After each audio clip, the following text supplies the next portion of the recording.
Бишкек шаарынын борбордук бөлүгүн деталдаштыруу үчүн 24,6 миллион сом акча бөлүнгөн. Анын 22 миллиону каржыланып бүттү. Үстүбүздөгү жылдын март айында коомчулукка жарыяланган долбоор апрелде кайрадан иштеп чыгуу үчүн артка жөнөтүлгөн.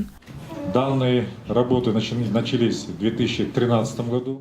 Долбоор боюнча жумуш 2013 жылы башталган. Шаар куруу илими изилдөө институту менен 2014 жылы келишимге кол коюлган. Арадан 4 жыл өттү. Коомчулук ыкчам аракеттерди күтүп жатат. Долбоорду бекитүү жана Бишкек шаардык кеңешинин жыйына коюу мезгили келип жетти.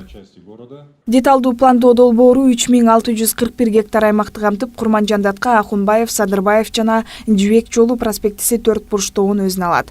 План боюнча 2-3 деңгээлдүү жолдорду куруу концепциясы, ошондой эле тарыхый маданий объектилердин санын көбөйтүү да каралган. Бүгүнкү жумушчу кеңешменин жүрүшүндө долбоор иштелип бүткөндөн кийин коомдук талкууга коюлабы деген суроосун жарандык активист Светлана Антропова узатты. Анын айтымында соңку вариант аяктаган соң шаардыктардын атайын серепчи архитекторлордун пикири эске алынышы керек. Бизге кайсыл жерде балдар бакча, кайсыл жерде мектеп жана үйлөр түшүрүлөрүн так билишибиз кажет. Активисттин суроосуна жооп берип жатып, шаар куруу илим изилдөө институтунун директору Жыргалбек Асаналиев коомдук угуулар аяктаганын, сунуштамалардын бардыгы эске алынгандыгын айтты. Толуктап иштеп чыгуу тапшырмасы берилгенде биздин эшик бардык жарандар үчүн ачык экендигин айтканбыз. Шаардыктар акыркы күнгө чейин сунуштар менен келип жатышты, дейт ал. Бүгүн акыркы коомдук талкууга коюп жатабыз. Буга чейин долбоор үстүндө иштегендер коомдук уюмдар жана жарандар менен тыгыз иштеди. Долбоорлоонун экинчи этабында тактабаныктай турган маселелер да бар. Кийинки этапта конкреттүү аймактар деталдуу каралат. Буга чейин айтылып келген жарандардын суроолоруна Бишкек шаарынын башкы архитектору Асхат Төлөбердиев да токтолду. Вкратце по итогам анализа предложения и замечания были обобщены. Биринчиден шаардын борбордук бөлүгүндөгү максатсыз курулган көп кабаттуу үйлөргө мораторий жүргүзүү сунушу айтылды. Ошондой эле тарыхый жайлар, эстеликтер, маданий мурасты сактап калуу талаптарына ылайык долбоордун алкагында эстеликтерди кайтаруу зонасын иштеп чыгууну туура көрдүк. Айтылган сунуш, сын пикирлердин жыйынтыгы боюнча анализ жүргүзүлдү.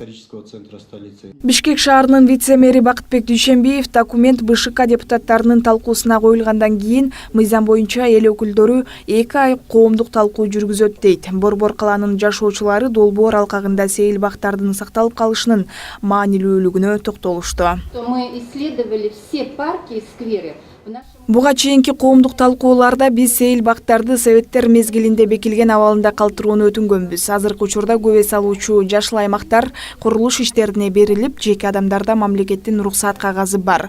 Көптөгөн территорияларда курулуш иштери жүрүп жаткан айкын. Биз өнүккөн өлкөлөр тандаган жолго түшүшүбүз зарыл. Мисалы, кимдир бирөө жашыл зонада жашоону кааласа, бул үчүн акча төлөшү керек. Нью-Йорктогу борбордук паркта миллионерлер гана жашай алышат. В зеленой зоне, ради бога, их оттуда, по-моему, не выкорчуешь ничем.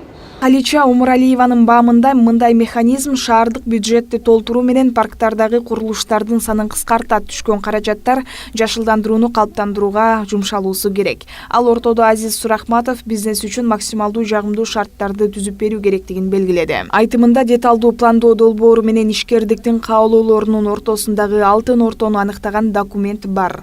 Кайсы бир ишкер мектеп, оорукана же көп кабаттуу үйдү кургусу келеби, баары жер пайдалануу эрежелери менен каралышы керек деп кошумчалады. Жайнагүл Талас кызы, Тынчтык Акишев, Нурдан Бакыт уулу, Пирамида.